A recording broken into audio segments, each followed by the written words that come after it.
Good evening, everyone. Welcome to Objective-C for Absolute Beginners live webinar, also being recorded for YouTube as well. Tonight we're going to be discussing some of the fundamental building blocks of most iOS applications. And those are classes like NSString, NSArray, NSDictionary, and NSNumber. So over the next, probably 4 Wednesdays at this time, 6:30 Pacific time, I will be covering these topics. And tonight we're going to cover NSString. Just as a reminder, if you're listening to this on YouTube and would like to attend the live webinars, just go to my website, excelme.com, click on free videos, and here you can go to the channel and get the recordings, but you can click here and attend the live webinars, and you'll get every night you'll get or every Wednesday night you'll get a GoToWebinar reminder for the class. So anyway, and then also if you're listening to the recording, subscribe to the YouTube channel and you'll get free updates whenever I upload a video. So anyway,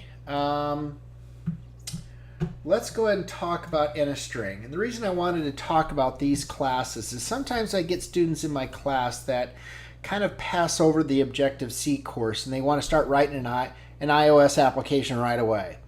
And so they kind of go to different websites and they cobble some code here and there, and they end up with a mess, and it doesn't quite work the way they want, and the code doesn't look right or feel right or run right.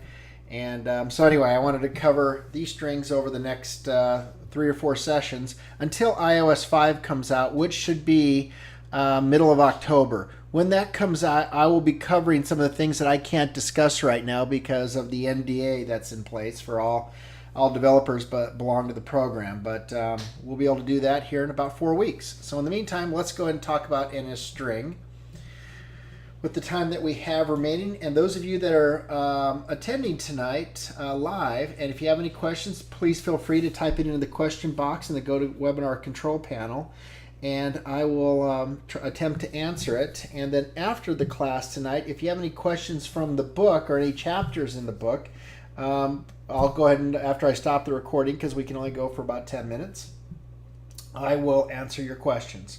The second edition of my book should be out in October as well, as soon as iOS 5 comes out. And so hopefully by end of October, the second edition of my book will be out, which is Objective-C for Absolute Beginners, second edition, which will cover iOS 5 and Lion.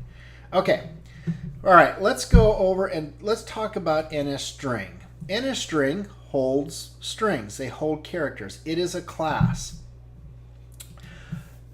With NSString, there is a companion class called the NSMutableString, which we'll talk about next Wednesday. The difference between a regular class, NSString, and a mutable class is a mutable class, you can change the value of the object after you've done an assignment. Okay, you can change the value. However, with an NSString, a non-mutable string, once you make an assignment like this, you cannot change string. First string, you cannot change that string. If you do, I think you'll get a compiler error, maybe, but you'll get a unpredictable results at runtime if you try to do that. And it looks like it's going to let me do it just fine. And this will cause unpredictable results in your application. So let's talk about some of the methods that are handy with NSString. All right. First of all, this is very typical, making a string assignment to an NSString.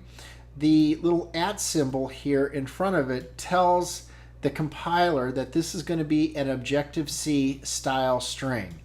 If you did this, you will get a compiler error because it thinks that this is a C++ type string.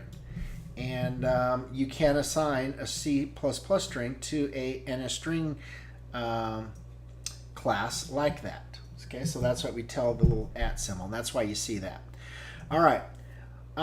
Also, there's a method string with format. This method is a class method, meaning that it has a plus symbol in the documentation, meaning that it's a factory method. It will create a new NSstring for us. And so that's what we're doing here. We're calling string with format. It's going to return a string, and it will format it as we desire. So here I have a string, my number is equal to, and I want to pass it in two parameters that are going to be formatted with the format specifier %d, which means that this is going to be an integer that I'm going to pass into it.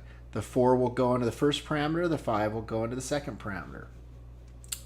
All right, here I'm just assigning a number to a string, 3, 4, 5, 6, but every now and then when I'm dealing with strings that have numbers, sometimes I want to convert them into actual integers. Well, I have two handy-dandy methods here. One's called intval, which will take a string and convert it to an integer, and floatval, which will take a float and convert it to, take a string and convert it to a float.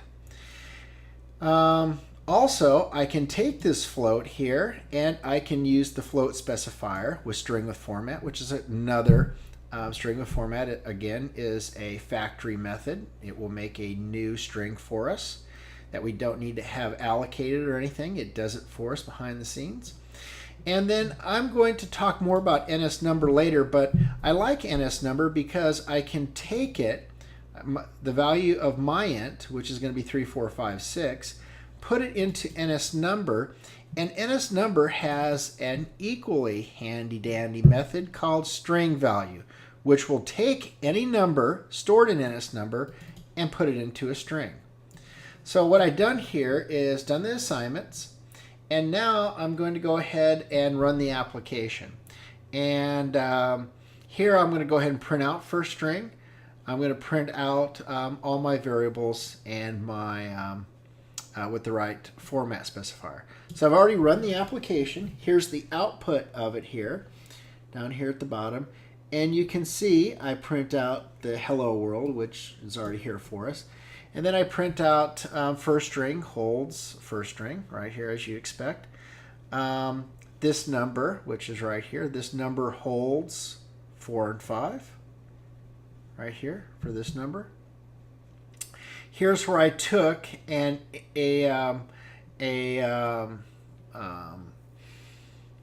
a string and converted it to a float or an int, and then also to a float, and printed them out. Here's where the float got printed out, hence the decimal places, and then here's where my number got printed out. And then for the NS number, it gets printed out down here. So anyway, tonight we discussed NSstring. In my next class, next week, we're going to discuss mutable strings and how we can go ahead append strings. We can go ahead and change the value of strings. We can go ahead and replace characters in a string. All kinds of things we can do with a string if it's a mutable string, meaning that we can change it.